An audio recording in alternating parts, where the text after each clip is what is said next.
আজিৰ এটা গুৰুত্বপূৰ্ণ খবৰ আপোনালোকৰ লগত শ্বেয়াৰ কৰিম বিশেষকৈ আজি মই আপোনালোকক শিক্ষা বিভাগৰ বিষয়ে এটা গুৰুত্বপূৰ্ণ খবৰ শ্বেয়াৰ কৰিম আপোনালোকে স্কিপ নকৰি শেষলৈ ভিডিঅ'টো চাই থাকিব আৰু এতিয়ালৈকে যদি আমাৰ চেনেলটো ছাবস্ক্ৰাইব কৰে নাই কাইণ্ডলি ছাবস্ক্ৰাইব কৰি দিব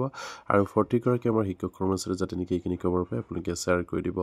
বিশেষকৈ আজিৰ দিনটোত অসম চৰকাৰে এটা গুৰুত্বপূৰ্ণভাৱে তেখেতসকলে এটা সিদ্ধান্ত গ্ৰহণ কৰিছে আৰু সেই সিদ্ধান্ত মৰ্মে তেখেতসকলে যিসকল আমাৰ কণ্টেক্সুৱেল শিক্ষক কৰ্মচাৰী আছিলে তেখেতসকলৰ হয়তো কিবা এটা কাৰণত হয়তো দুৰ্ভাগ্যবশত তেখেতৰ মৃত্যুবৰণ হৈছিল তেখেতসকলৰ পৰিয়াললৈ 5 লাখ টকা এককালীন সাহায্য প্ৰদান কৰা হৈছিলে আজিৰ দিনটোত আৰু যিসকল আমাৰ ডাইডত আমাৰ এছচিআৰটিৰ আণ্ডাৰত আমাৰ শিক্ষক কৰ্মচাৰীক নিযুক্তি প্ৰদান কৰা হৈছিলে আৰু কিমানজন শিক্ষক কৰ্মচাৰীক নিযুক্তি প্ৰদান কৰিছে সেই বিষয়ে নিশ্চয়কৈ মই আপোনালোকৰ লগত বিতংকৈ শ্বেয়াৰ কৰিম আপোনালোকে স্কিপ নকৰি শেষলৈ আমাৰ ভিডিঅ'টো চাই থাকিব আৰু সেয়া নিশ্চয় আপোনালোকে স্ক্ৰীনত প্ৰত্যক্ষ কৰিছে অসম চৰকাৰৰ এটা গুৰুত্বপূৰ্ণ এটা তেখেতসকলৰ বেনাৰ বুলি ক'ব লাগিব ইয়াত কৈছে অসম চৰকাৰৰ বিদ্যালয় শিক্ষা বিভাগৰ এক গুৰুত্বপূৰ্ণ পদক্ষেপ ইয়াত কৈছে যে 1 নম্বৰত মাধ্যমিক শিক্ষা সঞ্চালকৰ অধীনত 26 গৰাকী পৰলোকপ্ৰাপ্ত টিকাভিত্তিক অতিৰিক্ত শিক্ষক শিক্ষয়িত্ৰীৰ পৰিয়ালক 5 লাখ টকাকৈ এককালীন সাহায্য প্ৰদান আৰু ৰাজ্যিক শিক্ষা গৱেষণা আৰু প্ৰশিক্ষণ পৰিষদ অসমৰ অধীনত 13 গৰাকী প্ৰাৰ্থীক ডায়েটৰ প্ৰবক্তা হিচাপে নিযুক্তিৰ প্ৰমাণ পত্ৰ প্ৰদান কৰা হয় বুলি কৈছে আৰু বিত্তীয়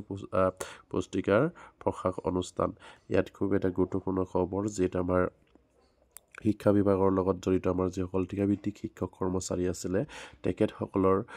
যিসকল পৰিয়াল আছিলে তেখেতসকলক 5 লাখ টকাকৈ সাহায্য প্ৰদান কৰা হয় যিসকল টিকাভিত্তিক শিক্ষক কৰ্মচাৰী আছিলে কাৰণ তেখেতসকলৰ হয়তো কিবা এটা কাৰণত তেখেতসকলৰ মৃত্যুবৰণ হৈছে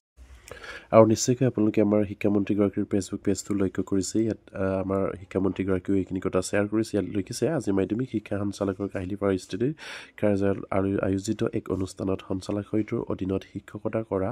26 গৰাকী পৰলোকগত অতিৰিক্ত টিকাভিত্তিক শিক্ষক শিক্ষয়িত্ৰীৰ পৰিয়ালক 5 লাখ টকাকৈ এককালীন সাহায্য প্ৰদান কৰোঁ আৰু প্ৰয়াত শিক্ষক শিক্ষয়িত্ৰীসকলৰ প্ৰতি শ্ৰদ্ধা আৰু কৃতজ্ঞতাৰ চিনস্বৰূপে মুখ্যমন্ত্ৰীৰ বিশেষ পুঁজিৰ পৰা আগবঢ়োৱা সেই এককালীন অনুদানেৰে পৰিয়ালসমূহক উপকৃত কৰিব বুলি আশা ৰাখিছোঁ বুলি তেখেতসকলে সেইখিনি কথা শ্বেয়াৰ কৰিছে নিশ্চয়কৈ এটা গুৰুত্বপূৰ্ণ খবৰ আমাৰ শিক্ষামন্ত্ৰীগৰাকীয়ে বা অসম চৰকাৰে আজি সিদ্ধান্ত লোৱাৰ মতে তেখেতসকলে যিখিনি কাৰ্য কৰিছে সেইখিনি শ্বেয়াৰ কৰিছে আৰু সেয়া নিশ্চয়কৈ আমাৰ টিকাভিত্তিক শিক্ষক কৰ্মচাৰীসকল যদি আজি তেখেতসকল যদি ৰেগুলাৰ হ'লেহেঁতেন সেইসকল টিকাভিত্তিৰ পৰিয়ালে নিশ্চয়কৈ তেখেতসকলৰ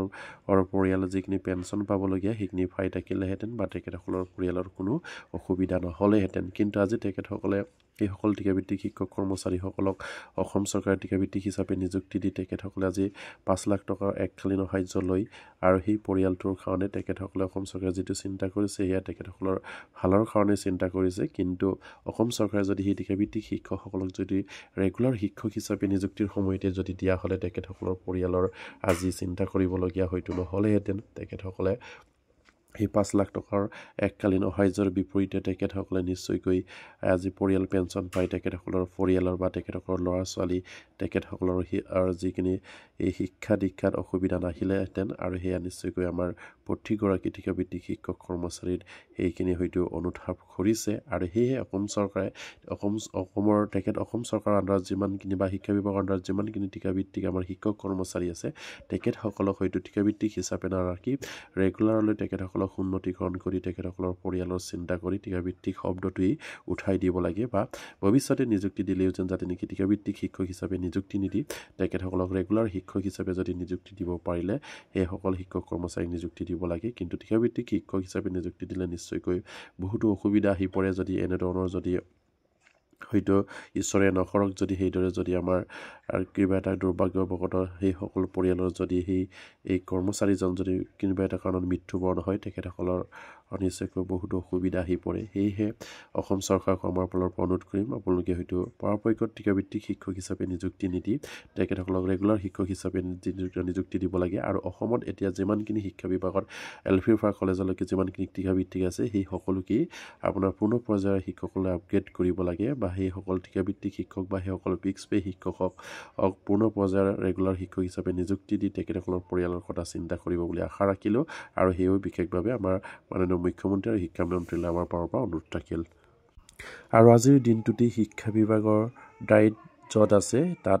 13জনকৈ আমাৰ অধিবক্তা নিযুক্তি প্ৰদান কৰে শিক্ষা বিভাগত আৰু সেইখিনি কথাও আমাৰ শিক্ষামন্ত্ৰীগৰাকীয়ে তেখেতৰ ফেচবুক পেজত শ্বেয়াৰ কৰিছে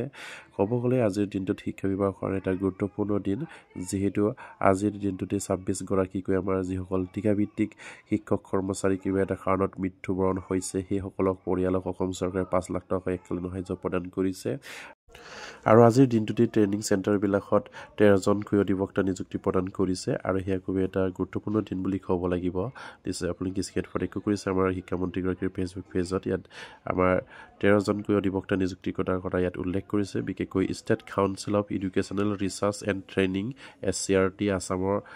আণ্ডাৰত ট্ৰেইনিং চেণ্টাৰ আছে সেই ট্ৰেইনিং চেণ্টাৰবিলাকত 13জন অধিবক্তা নিযুক্তি কৰাৰ কথা ইয়াত উল্লেখ কৰিছে আৰু সেয়া নিশ্চয়কৈ এটা গুৰুত্বপূৰ্ণ দিন আজিৰ দিনটোত শিক্ষা বিভাগত আৰু প্ৰতিগৰাকী আমাৰ শিক্ষক কৰ্মচাৰী যাতে নেকি এইখিনি খবৰ পাই আপোনালোকে শ্বেয়াৰ কৰি দিব আৰু এতিয়ালৈকে যদি আমাৰ চেনেলটো ছাবস্ক্ৰাইব কৰে কাইলৈ ছাবস্ক্ৰাইব কৰিব নমস্কাৰ জয় আগম